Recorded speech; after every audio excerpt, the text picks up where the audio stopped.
प्यारी साथ संगत, जितने भी पंडाल में उपस्थित माताएं बहन वे सज्जन पुरुष उपस्थित हैं,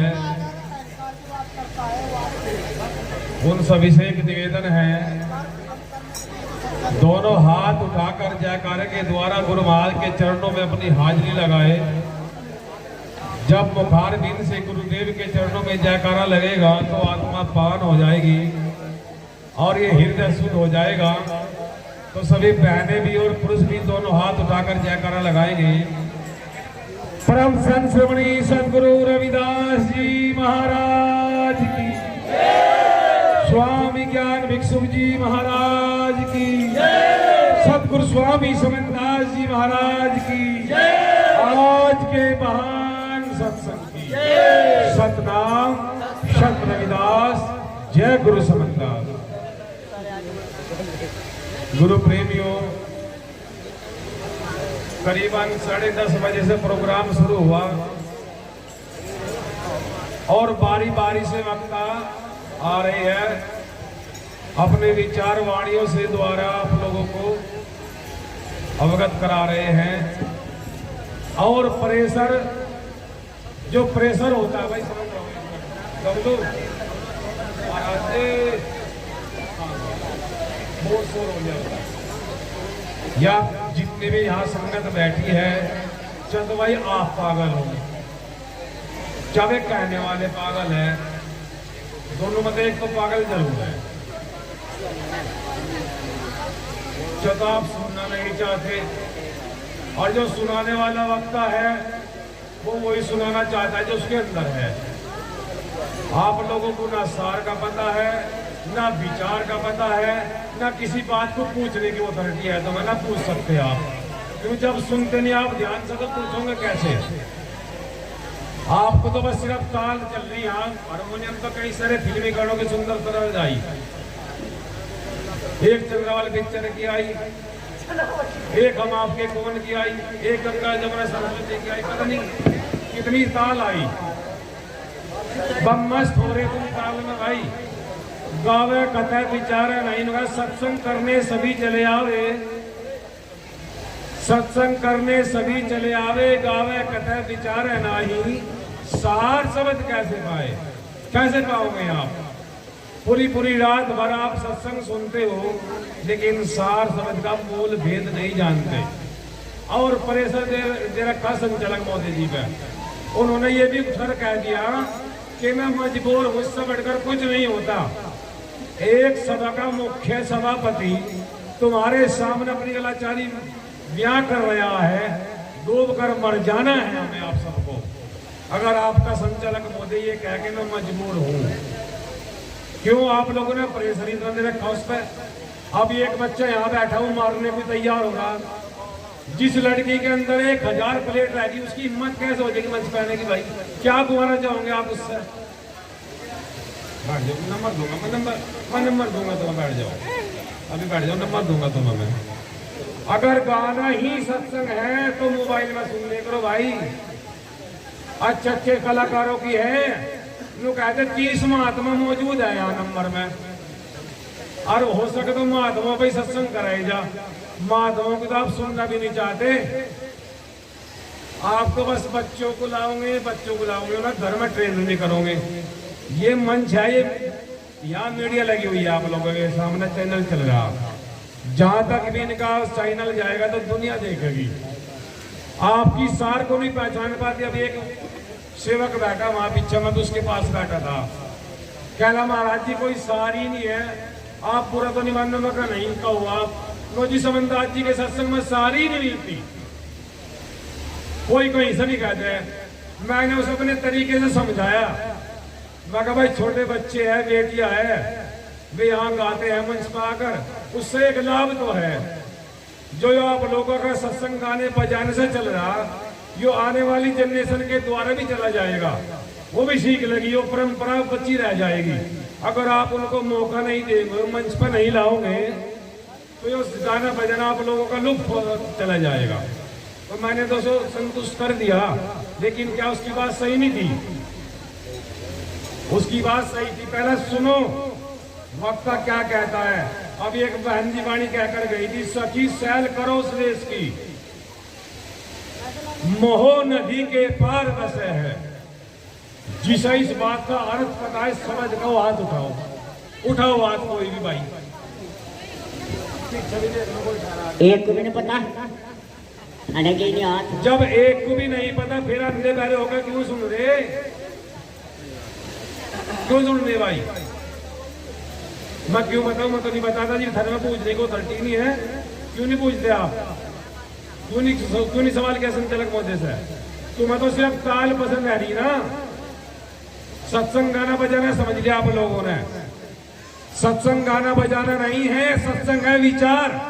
वाणियों में जो प्रकाश है, वाणियों के अंदर जो महापुरुषों का अनुभव है, जो उन्होंने अपना अनुभव कथन किया, उन्होंने दिशा दशा बताई है, उस पर तो आप सुनना भी नहीं चाहोगे। गुरु प्रेमियों बताया है,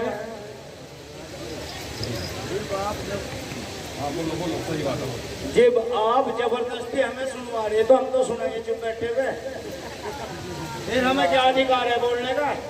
जब आप जबरदस्ती सुनवा रहे। भाई गुरु प्रेमी हो, 10 बजे 10 बजे सत्संग चल रहा, जबरदस्ती सुनवाई जा रहा आप लोगों को? सही बताइए भाई, सुनवाई तो नहीं जा रहा, तो ये कैसे कह रहे जबरदस्ती सुनवाई जा रहा? इस वाणी में क्या था जी, जो यह कह के गई महात्मा? सब कुछ था इसमें। अगर यूँ कहा कि इस वाणी पे ध्यान दे दो, अब कह क्या नहीं है, तो महात्मा जी ने भी जोर लगा, कह लगे सुन लो जी। अब 3 बज गए, प्रभात का टाइम हो गया, क्या सच है ये बात?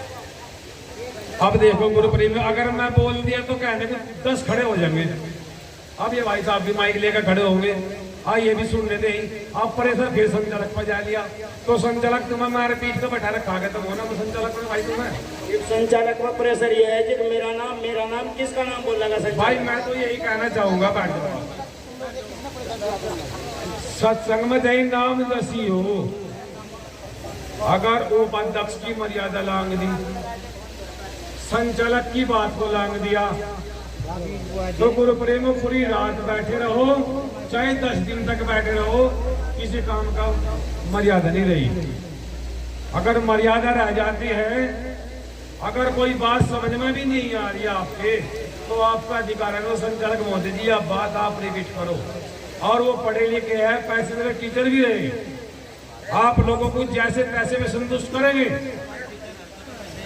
अगर किसी तरीके से भी आपको संतुष्ट न कर पाए, तो आपके बीच में उपाध्यक्ष महोदय हैं और अन्य बहुत सारे महात्मा हैं, गुरु महाराज की संगत है, क्या पता गुरु महाराज ने किसा क्या क्या करे रखा, किसका पेटा भरता, कोई एक छोटा सा बच्चा आपकी संतुष्टि कर सकता है। इसलिए गुरु प्रेमी ने बताया है, सत्संग की आधी घड़ी, सत्संग की आधी घड़ी, आधी की बुनियाद, कहीं रविदास संगत संत की कटे कोट अपराध। सत्संग की आधी घड़ी मतलब भी चौथा हिस्सा अगर लग गया तो करोड़ों पाप कट गए।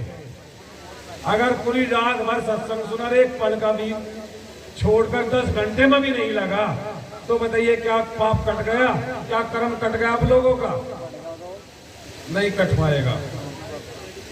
तो गुरु प्रेमियों, मैं आप लोगों को ने तो निश्चित कर रहा हूं, मैं तो सिर्फ वो बताना चाहता हूं जो आप लोगों को जरूरत है, आप लोगों को जो चाहिए, जिसके लिए आप किराया लगा कर आए हो, अपना पूरा कीमती समय दिया है। अगर कुछ सीख लेकर न गए, कुछ पाकर न गए, कुछ सीख कर न गए, तो फिर खाली रह गए। फिर पता क्या बात आ जाती है, कभी ना नाम लिया सतगुरु का, भजी बराई वाणी, कैसे कह रहे, सारी रात बजा तुम्बा गाई काल कहानी। ये भी महापुरुषों का कथन है, बड़े अनुभव से किया होगा ये कथन उन्होंने। अगर तुम इधर की उधर गाते रहोगे, ऐसा काम ना करो गुरु प्रेमी हो, तो बात 4 सीख ली वाणी और 2-4 सीख लिए बहादुर हो गए पक्के साध। साध भी नहीं हुए अभी हम। पता क्या कहते हैं गुरु रविदास जी? गुरु रविदास जी कहते हैं, सहाद संगत कर ओट, जन्म जन्म पाप कटे हैं कोट। गुरु रविदास जी कहते हैं साध की संगत करने पर करोड़ों पाप कटते हैं। या कबीर साहब क्या कहते हैं? कबीर साहब कहते हैं साधु खोजन में चला, सहज न मिलिया कोई, लाखों में है नहीं अब कोठी मत दे कोई। कबीर साहब कह रहे हैं कि मैं साधु को खोज में निकला था, लेकिन लाखों में कोई साध नहीं मिला, अब करोड़ों में तलाश करने निकला हूं कोई साध मिले। मिलिए रे साधो कोई हमारे गांव का, पर्चा तो मांगो में निजी नाम का। लोगों को इस देश का जानने वाला, उस देश का महर में कोई साध तो मिले।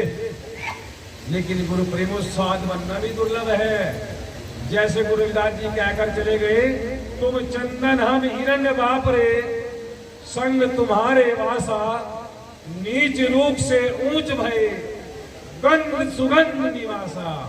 यहाँ गुरु रविदास जी कहते हैं जैसे वृक्ष चंदन का होता है वन के अंदर, और उसकी बराबर में कोई अरण्य का पेड़ हो, तो चंदन की संगति से उस अरण्य के अंदर भी चंदन की महक आने लगती है। उस समय पर अगर वो चंदन की संगत करे, चंदन की बराबर में लगा दिया जाए, तो अरण्य के अंदर भी चंदन की महक उत्पन्न हो जाती है। गंध से सुगंधित, नीच से ऊंच हो जाता है। ऐसे ही साध की संगत करने पर करोड़ों पाप कट जाते हैं।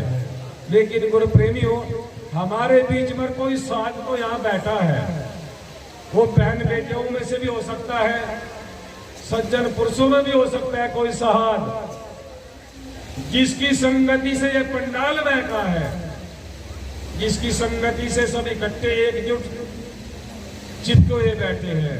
कोई तो है साध, तभी तो ये सत्संग महक रहा है। लेकिन गुरु प्रेम साध बनना दुर्लभ है। साधु सन्यासी त्यागी वैरागी महात्मा जति तसी तपसी, पता नहीं ये अनेकों पद है, लेकिन मैं कहता हूं पहली सीढ़ी साध की है। और साध बनना भी बड़ा कठिन, बड़ा दुर्लभ। संतों ने खोज करी करोड़ों में, लाख में तो मिला नहीं। तो पहले साध बनो, साधक हो जाओ, और साध के जो गुण सिद्धांत हैं जब उनको जान लोगे, तो यहाँ जो वक्ता कहता है उसको विचार पे अमल में भी लाओगे। अगर समझ में नहीं आता तो विचार लाओगे, दोबारा पूछने की चेष्टा भी करोगे। जो साध होते हैं ना, वही तर्क करते हैं, अच्छे बुरे का निर्णय करना भी जानते हैं। और जब तक तुम निर्णय नहीं जानोगे, तर्क नहीं करोगे, तो गुरु प्रेमियों फिर तो भाई गाय गिरते और रह गए रिश्ते। तो यही है गुरु प्रेमियों। और अंत में एक बात और कहूँगा, चलो वाणी तो मैं नहीं सुनाऊंगा, बहुत सारे ना भाई कह देंगे महात्मा जी ने बहुत टाइम लिया। भाई गुरु प्रेमियों, आप सत्संग में हर जगह जाते हो, और वहाँ एक संचालक भी आपको नाम पेश होने के लिए दिया जाता है। वो संचालक के ऊपर ही छोड़ दिया करो, वो जिस तरीके से संचालन करे, जिन वक्ताओं के नाम पेश करे, आपको अधिकार राइट हो जाएगा फिर टिप्पणी करने का, सवाल करने का। अगर यहाँ 10 महात्मा भी आते ना, तो वे 10 ही आपका मन मोह लेते और कुछ सीख भी दे जाते, कुछ कर्म भी कट जाता। अब आप में से कोई भी आ गया बच्चा, वो गाएगा, वो तो हम भी सुना देंगे आपको, वही हमें सुना रहा, वो उपदेश कर रहा, वही आपको उपदेश करे, तो फर्क क्या रह गया? अपनी गरिमा पहचान लो। अगर तुम अपने पद में अंकित हो, अपने पद में श्रेष्ठ हो, तो तुम्हें मार्ग मिलेगा। अगर तुम अपने पद से बहक गए, तो तुमसे तुम्हारा मार्ग छूट जाएगा। अब है शिष्य पद, और आप मां कर रहे हो गुरु पद का उपदेश। आप हो शिष्य पद में, आप दर्शन रहे हो आप ब्रह्ममुख में। आप हो शिष्य पद, आप कर रहे हो चेतावनी। ना संत बैठे हैं, साध बैठे हैं, आप उन्हीं को चेतावनी करो, उन्हीं को उपदेश करो, तो फिर कोई भेदभाव नहीं रह जाता है। तो अगर अपने पद की गरिमा में रहे, अपने पद की गरिमा को ही जगाए, तो सार्थक है। या मैं गलत कह रहा हूं आपको ये बात? अपने पद की महिमा को गाओ। और एक शिष्य का तो यही उद्देश्य होता है, जितनी गुरु की महिमा करे, जितना गुरु का उपदेश में नियम में जाएगा, आपको जितना महिमा में आएगा, जितना आप गुरु से अरदास करोगे कुछ मिलेगा, सुकून मिलेगा, हाजिर लगेगी वहां पर जाकर। और जब तुम गुरु पद को ही दर्शाओगे तो फिर संतों में साधु में फिर कोई भेद नहीं रह जाता। तो गुरु प्रेम एक जयकारा लगाएंगे वो प्रेम से सभी, और जो वक्त है उनका नाम देते, मैं पानी नहीं कह रहा हूँ, बहुत सारे नाम है, विवाद हो जाएगा बात पर, नाम भी ले लो। तो गुरु प्रेमी हुए एक जयकारा लगाएंगे, बहने भी और पुरुष भी दोनों हाथ उठाकर। परम संत श्रवणी सदगुरु रविदास जी महाराज की, स्वामी ज्ञान भिक्षुक जी महाराज की, सदगुरु स्वामी समर्थदास जी महाराज की, आज के महान सत्संग की, इस पावन नगरी की, सतनाम सत रविदास, जय गुरु।